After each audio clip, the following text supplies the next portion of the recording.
Hello and नमस्ते, स्वागत छ हजुरहरूलाई नेपाल अनलाइन स्कुल च्यानलमा। आज हामी यहाँ BBS सेकेन्ड इयरको ह्युमन रिसोर्स म्यानेजमेन्ट पढ्न जाँदैछौँ र आज चाहिँ हाम्रो चाहिँ यसमा चाहिँ जुन च्याप्टर 5 रहेको छ, च्याप्टर 5 को चाहिँ आज हामी पार्ट 3 मा रहेका छौँ है त। र हामीले जुन यसभन्दा अघिका क्लासेसमा एउटा जुन ह्युमन रिसोर्स डेभलपमेन्टको कन्सेप्ट र साथै यसको इम्पोर्टेन्सको बारेमा पढिसकेका छौँ र आज चाहिँ जुन हाम्रो ह्युमन रिसोर्स डेभलपमेन्ट गर्ने जुन हाम्रो मेथडहरूको बारेमा चाहिँ हामी चर्चा गर्न जाँदैछौँ है त। र यदि हजुरहरूले चाहिँ यसभन्दा अघिका क्लासेसहरू चाहिँ अटेन्ड गर्नुभएको छ भने गर्नुहोला। र यो चाहिँ धेरै लेख्नको लागि चाहिँ टाइम लाग्छ भनेर चाहिँ हामीले चाहिँ यसरी जुन हाम्रो सल्युसनकै नै फोटो यसरी क्रप गरेर राखेका छौँ है त, हजुरहरूलाई सहयोग होस् भन्ने भावनाले गर्दाखेरि है त। र अब जस्तो अब लेख्नु पनि धेरै टाइम लाग्छ नि त, त्यसैले अब एक्जाम अब लगभग नजिकै छ, त्यसै कारणले गर्दाखेरि अब हाम्रो जुन म्यानेजमेन्ट डेभलपमेन्ट है, म्यानेजमेन्ट डेभलपमेन्ट जुन ह्युमन रिसोर्स डिपार्टमेन्ट अन्तर्गत चाहिँ म्यानेजमेन्ट डेभलपमेन्ट गर्ने ह्युमन रिसोर्स म्यानेजमेन्ट डेभलपमेन्ट भनौँ, विभिन्न प्रकारका चाहिँ जुन मेथड्स अथवा टेक्निकहरू रहेको छ, त्यो टेक्निक भनेको चाहिँ विशेष गरी हाम्रो अन द जब टेक्निक्स अथवा अफ द जब टेक्निक्स हुन्छ। अर्थात् हाम्रो काम गर्दैखेरि ह्युमन रिसोर्स डेभलपमेन्ट हुने भन्ने कुरा आयो। र अर्को भनेको चाहिँ काम क्षेत्र बाहेक अन्य क्षेत्रमा सिकिने कुरा भन्ने कुरा आयो। त्योभन्दा अगाडि चाहिँ एउटा कुरा के गरौँ भन्दाखेरि हामी ह्युमन रिसोर्स डेभलपमेन्टको जुन कन्सेप्टको बारेमा फेरि एकपल्ट हामी रिभिजन गरौँ है त। र अब हाम्रो ह्युमन रिसोर्स डेभलपमेन्ट भन्ने बित्तिकै चाहिँ के हो भन्दा चाहिँ जस अन्तर्गत चाहिँ जुन हाम्रो ह्युमन रिसोर्स म्यानेजमेन्ट डिपार्टमेन्टको चाहिँ मेन फङ्सनको रूपमा चाहिँ ह्युमन रिसोर्सहरूको चाहिँ वृद्धि विकास, उनीहरूको जुन लेभलमा इन्क्रिज गर्ने, उनीहरूको लेभलहरूमा इम्प्रुभमेन्ट गर्ने भन्ने कुरा आउने गर्दछ। र यसरी हाम्रो हेर्दाखेरि ह्युमन रिसोर्स डेभलपमेन्टलाई चाहिँ डिसेन्जो एन्ड रबिन्सले चाहिँ यसरी परिभाषित गरेको चाहिँ हामी देख्न सक्छौँ है त। Human resource development is concern with preparing employees to work effectively and efficiently within an organisation भन्ने कुरा रहेको छ है त। यो जुन हाम्रो राइटरका अनुसार चाहिँ है, हाम्रो डिसेन्जो एन्ड रबिन्सका अनुसार चाहिँ ह्युमन रिसोर्स डेभलपमेन्ट भन्नुको अर्थ चाहिँ के हो भन्दा चाहिँ इम्प्लोइहरूलाई चाहिँ प्रिपेयर गर्ने, उसको मेन फोकस भनेको चाहिँ इम्प्लोइहरूलाई चाहिँ इलिजिबल बनाउने, कुनै पनि अर्गनाइजेसनको कार्यहरूलाई चाहिँ प्रभावकारी ढङ्गबाट सम्पादन गर्नको लागि चाहिँ ती इम्प्लोइहरूलाई चाहिँ के गर्ने भन्दाखेरि योग्य बनाउने, त्यो कार्यहरू चाहिँ राम्रोसँग काम नबिगारिकन विदिन अ टाइम है, समयमा नै सकोस् इफेक्टिभली, र गरिसकेको काम पनि एकदमै आउटपुट धेरै निस्कोस् भन्ने उद्देश्यले चाहिँ यसरी चाहिँ ह्युमन रिसोर्स डिपार्टमेन्टले चाहिँ जुन हाम्रो ह्युमनहरूलाई चाहिँ विशेष फोकस गरेर चाहिँ गर्ने कामलाई चाहिँ है त डेभलपमेन्ट भनौँ न। यो डेभलपमेन्ट भन्ने बित्तिकै वृद्धि विकास in the level of the capacity of the employee, त्यो कुरा भयो। अब यो ह्युमन रिसोर्स डेभलपमेन्टमा अब हाम्रो विभिन्न टेक्निकहरू छ, जस्तै अब कार्य गर्दा गर्दा सिकाउने भयो, जस्तै जब गर्दैछ त्यो जब गर्ने क्रममा अब उसलाई चाहिँ त्यो जब गर्दै गर्दा आउने जुन समस्याहरूसँग डिल गरी त्यसरी चाहिँ हामीले चाहिँ अन द जब पनि जुन ह्युमन रिसोर्स डेभलपमेन्ट भइरहेको हुन्छ, र अफ द जबमा पनि हाम्रो ह्युमन रिसोर्सेसहरू चाहिँ डेभलपमेन्ट भइरहेको चाहिँ हामीले देख्न सक्छौँ। र अब एकचोटि अलिक ब्रिफली पढौँ त हाम्रो के छ। यो क्वेसन चाहिँ हाम्रो यो चाहिँ यहाँ चाहिँ 20 देखाएको छ, तर यो 20 मार्क्सको होइन। पहिला चाहिँ हाम्रो 20 मार्क्समा सोधिन्थ्यो प्रश्नहरू, अहिले चाहिँ हाम्रो 15 मार्क्समा हो म्याक्सिमम् भनेको। 15 मार्क्समा सोधेको प्रश्न छ, यो चाहिँ अब हाम्रो 15 मार्क्समा फेरि यो पल्टको एक्जाममै आउँछ भन्न पनि हामी सक्छौँ है त, सम्भावना धेरै छ नि त, अब नआउन पनि भन्न सक्दैन। त्यसै कारणले गर्दाखेरि अब हेरिहालौँ, पहिला क्वेसन हेरौँ त्यसपछि हामी डिस्कस गरौँला है त। Management development in contrast to employee training is more future oriented and concern with education भन्ने कुरा रहेछ। As a human resource manager of the company what technique would you suggested for the management development discuss. हामीलाई चाहिँ question चाहिँ यति आउँदो रहेछ, यो चाहिँ हाम्रो क्वेसन भयो। यति लाइन चाहिँ क्वेसनमा के भन्यो भन्दा चाहिँ management development is contrast to employee training is more future oriented, जुन चाहिँ भविष्यसँग चाहिँ केन्द्रित गरेर चाहिँ गर्ने गरिन्छ, and the concern with the education, जुन चाहिँ हाम्रो शिक्षासँग चाहिँ सम्बन्धित रहेको हुन्छ। As a human resource manager हामीले चाहिँ एउटा चाहिँ जुन मानव संसाधन व्यवस्थापन गर्ने समितिको एउटा व्यवस्थापक समिति भएर चाहिँ अब हामीले के गर्नु पर्यो भन्दा चाहिँ एउटा कम्पनीको है what technique would you suggested for the management development, यसरी चाहिँ जुन हाम्रो ह्युमन रिसोर्स डेभलपमेन्टको लागि है, ह्युमन रिसोर्सेस डेभलपमेन्टको लागि चाहिँ कस्ता टेक्निकहरू चाहिँ अपनाउनको लागि सुझाव दिन्छौँ भन्ने कुरा रहेको छ। अब मेन भनेको त हाम्रो जम्मा दुईवटा हो, एउटा भनेको अन द जब टेक्निक र हाम्रो अफ द जब टेक्निक है त। अब हेरौँ हाम्रो यहाँ के लेखेको छ भनेर। म्यानेजमेन्ट डेभलपमेन्ट इज है, यसले लेखिहालौँ न त है। Management development is different from that of employee training. अब हाम्रो यो ट्रेनिङ भन्नु र हाम्रो म्यानेजमेन्ट डेभलपमेन्ट भन्ने चाहिँ अब एउटा एकदमै डिफ्रेन्ट छ भन्ने कुरा चाहिँ यहाँ गरेको छ। Management development is more future oriented and more concern with the education than the employee job specific training. जस्तै एउटा हाम्रो तालिम भन्छ नि, जुन इम्प्लोइहरूलाई चाहिँ आवश्यकता अनुसार चाहिँ तालिम दिने भन्छ।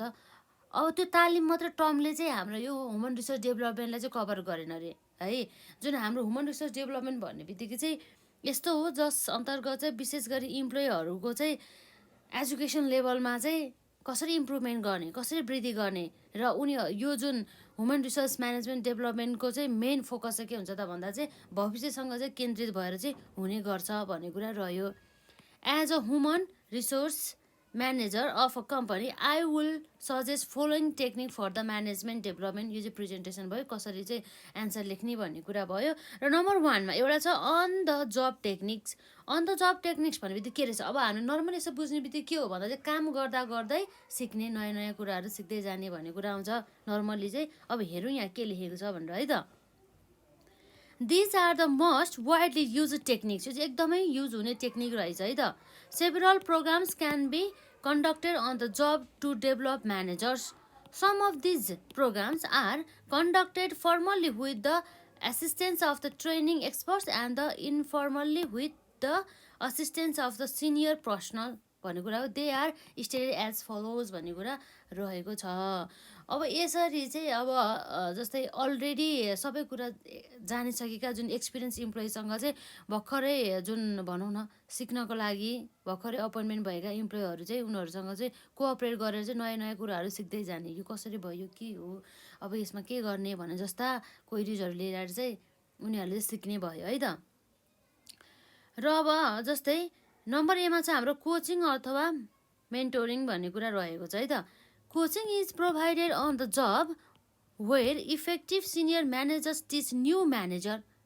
जस अन्तर्गत चाहिँ के गर्नुभयो त, जुन हाम्रो सिनियर म्यानेजर्सले चाहिँ नयाँ म्यानेजर्सहरूलाई सिकाउने भन्ने कुरा आयो। Coaching is an activity of guiding a trainee manager by a senior one who act as an instructor and teaches job knowledge and skills है त। यसरी चाहिँ सिनियरले सिकाउने भयो।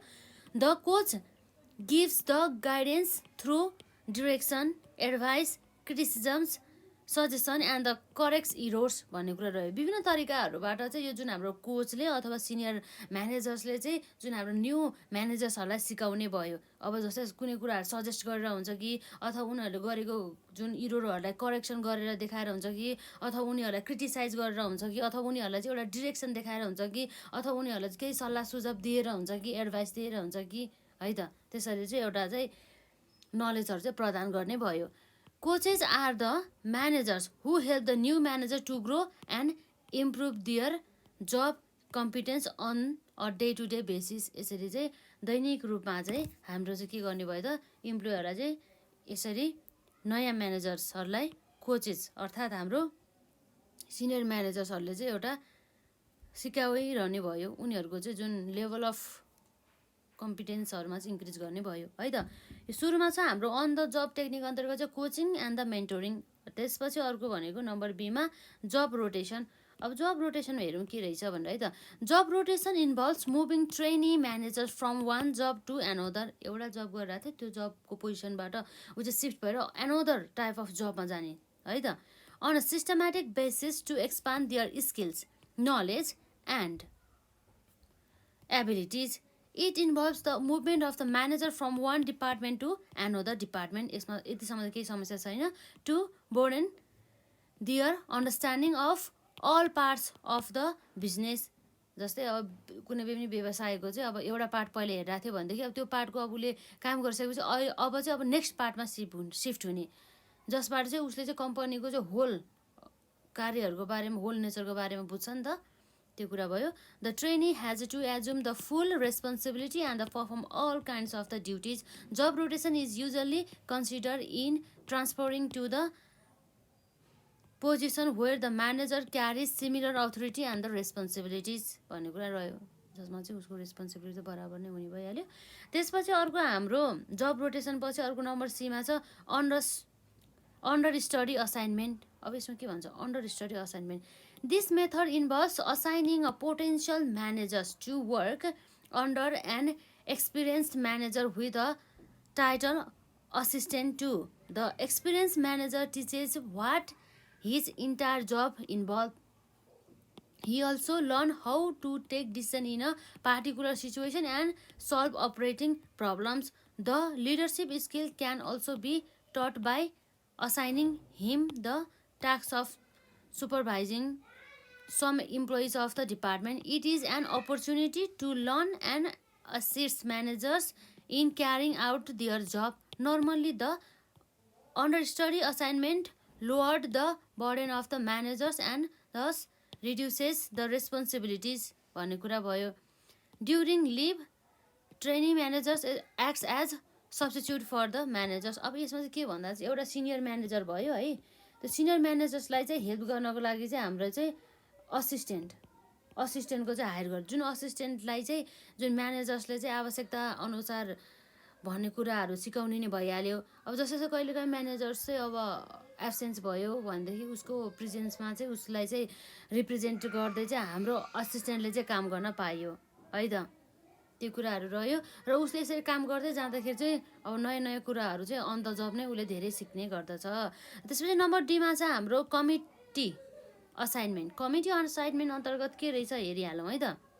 Under this method trainee managers are appointed to a committee team.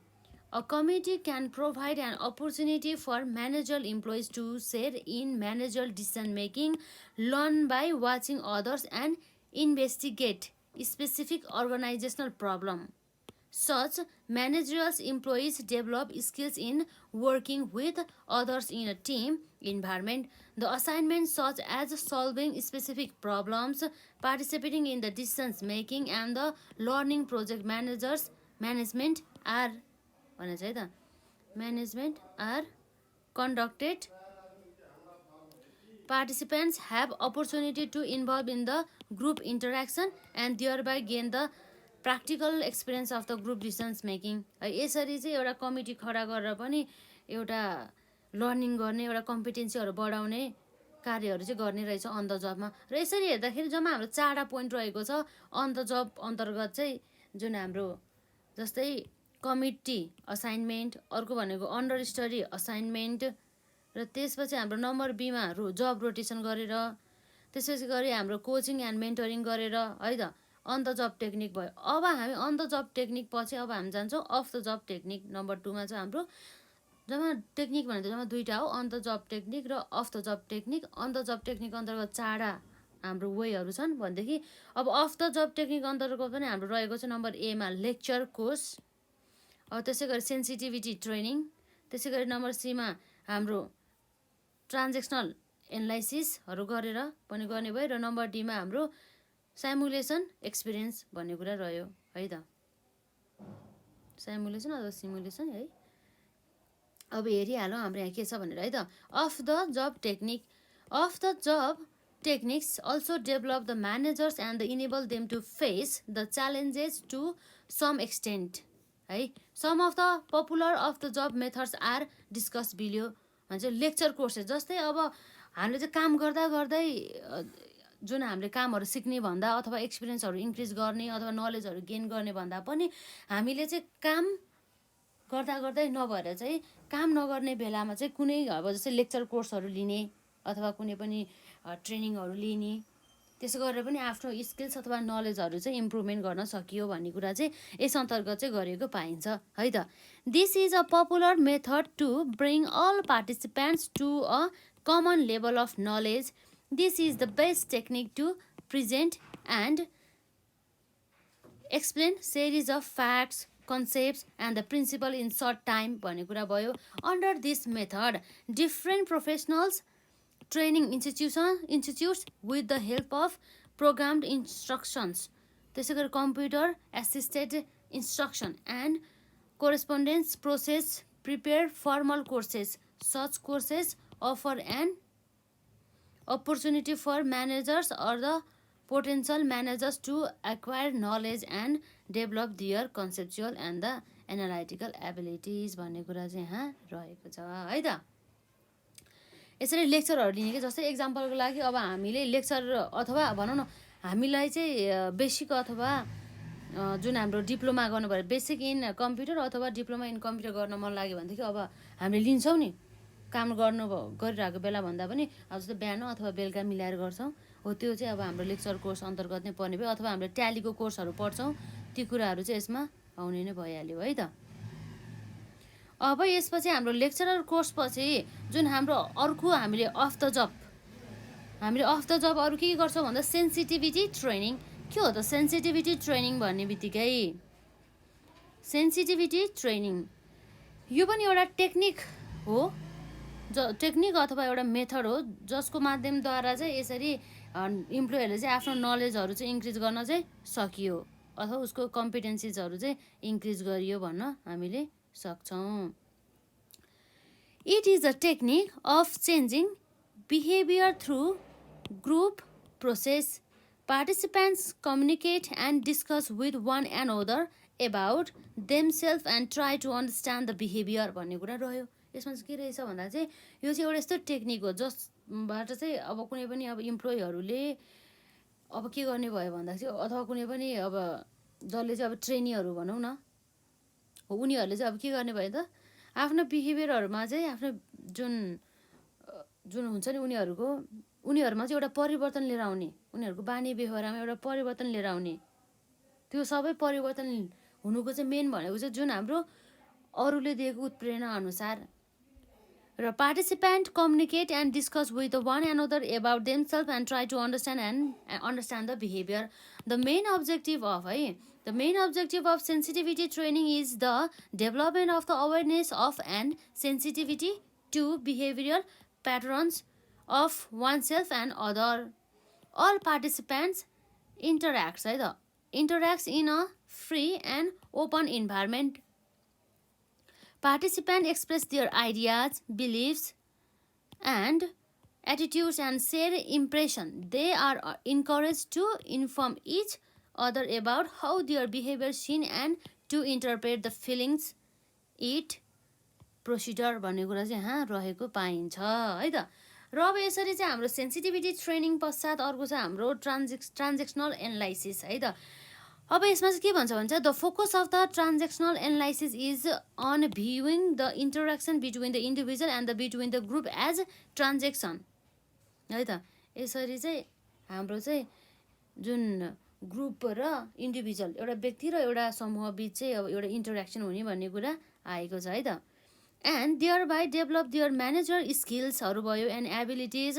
Transactional analysis is based on the concept that each person has a three हाम्रो dimensional behavior based on three ego states such as जस्तै parent, child and the adult भन्ने कुरा रह्यो है। The parent ego state feel sympathy and the kindness and the child ego state feel and react directly while the adult's ego state thinks logically before acting. यसो रहेछ। In participating, the managers analyze their daily transaction with employees and identify the ego states. यसरी चाहिँ है। The ideal and the rational interaction is of the adult ego state. Transactional analysis जसलाई हामी short फर्ममा TA भन्दो रहेछौँ है। Methods encourages managers to engage in adult ego state भन्ने कुरा रहेको छ। अब यसमा त अब लगभग हामीले यति त नर्मल यति त बुझि नै हाल्छौँ है। र नम्बर डीमा अब हाम्रो साइमल्टेसन एक्सरसाइज भन्ने कुरा रहेको छ यहाँ। This technique is also quite helpful to learn in off the job situation which is similar to actual job condition. Trainees receive feedback about their actions. Simulations exercise includes role play case studies etcetera भन्ने कुरा भयो। अब number 1मा हाम्रो role play छ, त्यसपछि number 2मा हाम्रो case study छ। अब रोल प्ले अन्तर्गत हेरौँ है त। Role play is useful for the potential managers or the trainees to act out their particular roles or the position under simulated condition. Here the manager plays a role and act it out to solve any problems of the same level. Then the trainees will be asked to react as they will have to do in their managerial job. है त मैले यसलाई चाहिँ खासै explain गरिनँ, यसमा हजुरहरूले normally बुझि नै हाल्नुहुन्छ। त्यसै कारणले गर्दाखेरि र केस स्टडीमा चाहिँ case studies are prepare on the basis of actual business situation that exist in the business organisation, जुन चाहिँ हाम्रो चाहिँ एक्चुअल बिजनेससँग चाहिँ सम्बन्धित हुने भइहाल्यो। Case study encourages participants and the provides opportunity to defeat their भन्ने कुरा रह्यो है त। यसमा चाहिँ हाम्रो लगभग यति नै कुराहरू रहेको छ। र जस्तै अब डिफेट दियर भनेपछि अब हाम्रो यसमा छुट्न त अरू पनि छुट्यो होला होइन, केस स्टडी भइहाल्यो अफ द जब मेथड्समा। अब तर बुक अनुसार हल्का हल्का अलिअलि त चेन्ज त गरेको छ, खासै त्यस्तो त केही पनि छैन हुन त। एक्सर्साइज अन्तर्गत चाहिँ यसरी चाहिँ हाम्रो मेन भनेको केस स्टडिजहरू एसेक्ट्रा यी कुराहरू चाहिँ आउने भयो है त। मेन यो चाहिँ अब हाम्रो यो पालि पनि 15 मार्क्समा यो क्वेसन पढ्न सकिन्छ, त्यही भएर चाहिँ यसलाई मजाले हेर्नु होला। र अब त्यसपछि अर्को हाम्रो क्वेसन्सहरू त खासै त्यस्तो छैन। जस्तै अब यसमा चाहिँ हाम्रो बाँकी छ होइन यसमा आउनलाई। जस्तै केस स्टडी यो छ, यहाँबाट चाहिँ अझै बाँकी छ, अलि धेरै नै छ। मैले यसलाई चाहिँ खासै हजुरहरूलाई मैले यो फेरि राखेन है त, यसलाई राख्नु ल। जो यति बुझ्नुहोस् कि यो केस स्टडी भन्ने बित्तिकै चाहिँ नट ओन्ली थ्योरिटिकल बेस नभएर चाहिँ यो वास्तविकमा चाहिँ प्र्याक्टिकलसँग चाहिँ रिलेटेड हुने गर्दछ। अर्गनाइजेसनले चाहिँ वास्तविक रूपमा चाहिँ फेसेस गरिएको कुराहरू चाहिँ यसमा चाहिँ गर्ने गरिन्छ केस यसमा है त, त्यो कुराहरू भयो। र यो पोइन्टहरू मजाले याद गर्नु होला, खासै केही पनि छैन सबैको जस्तै अब हाम्रो जम्मा मेन भनेको दुईवटा पोइन्ट हो, अन द जब र अफ द जब टेक्निक भयो। अनि अन द जबमा 4वटा पोइन्ट छ र अफ द जबमा 4वटा पोइन्ट छ। र पोइन्ट पुरै याद भयो भने त अब हाम्रो 15 मार्क्समा मिनिमम त ल अब धेरै नआए पनि 8, 9 त आउन सकिन्छ नि त है त। यो राम्रोसँग पढ्नु होला। र आजलाई हामी यति नै गरौँ। नेक्स्ट क्लासमा चाहिँ हामी त्यो ट्रेनिङ सम्बन्धी कुरा पढ्छौँ है त। त्योभन्दा अगाडि चाहिँ हामी यो अन द जब र अफ द जब मेथड बिचको जुन डिफ्रेन्सेसहरू पनि हामी पढ्छौँ, जुन चाहिँ हामीलाई चाहिँ यसरी 10 मार्क्समा चाहिँ सोधेको हामीले देख्यौँ है। त्यो चाहिँ हामी चाहिँ नेक्स्ट पार्टमा गर्छौँ। आजलाई चाहिँ हामी यति नै गरौँ र मजाले रिभिजन गर्दै पढ्नु होला। आफ्नो पनि जुन इफोर्टहरू चाहिँ मजाले लाउनु होला है त पढ्दाखेरि चाहिँ।